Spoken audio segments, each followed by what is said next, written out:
Have you ever wondered why it feels so hard to think in English, even after learning so many words and grammar rules?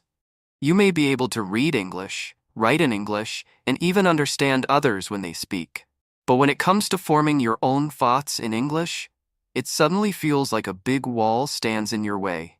This is because most learners don't actually practice the skill of thinking in English. They practice reading, writing, listening, and speaking, but their brain is still translating every word from their native language into English. The real secret to fluency is not just learning English words, but actually training your mind to think in English directly. So how can you do this? It begins with the small things. Your inner voice, the voice inside your head that speaks to you every day, can slowly be trained to use English. For example, when you wake up in the morning, instead of saying to yourself, "I need to brush my teeth," in your own language, say it in English, "I need to brush my teeth." If you are walking to school or work, describe what you see around you in English. Tell yourself, "The sun is bright today," or "That car is moving fast." At first, these sentences might feel slow or even unnatural, but the more you practice this kind of inner talk, the more automatic it becomes. Eventually, your brain will begin to think in English without needing to translate. Another powerful method is surrounding yourself with English sounds and words as much as possible.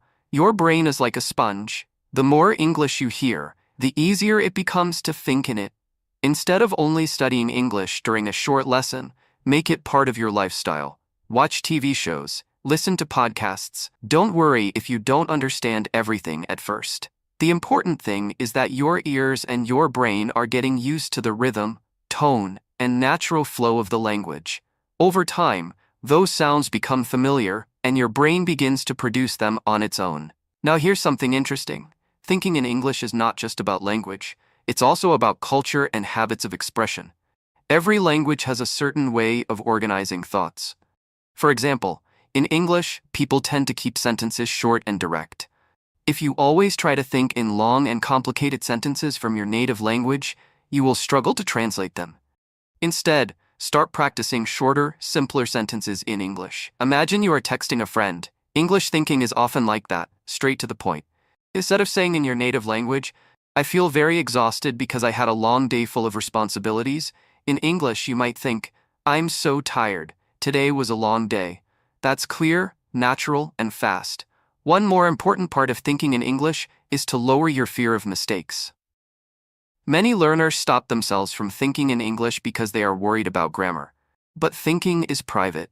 No one else can hear your thoughts. This is your safe space. Even if your sentence in your head is not perfect, it doesn't matter. What matters is training your brain to move in English without stopping.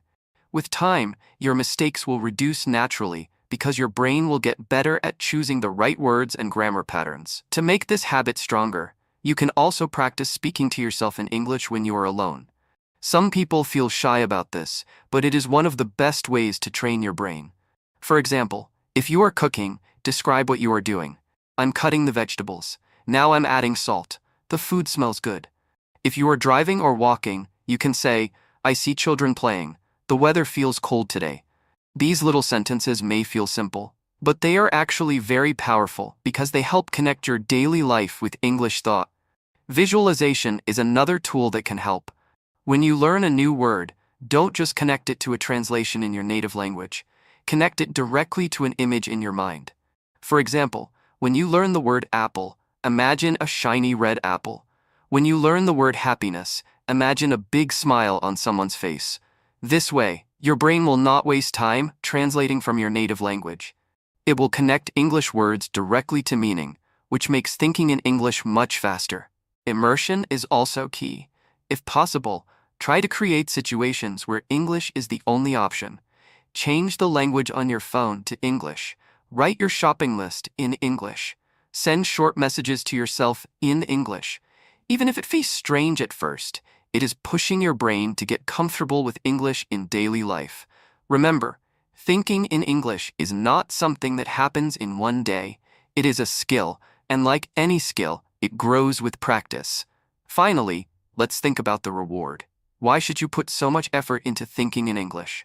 Because once you reach that stage, everything becomes easier. You will speak faster, understand more clearly, and feel more confident.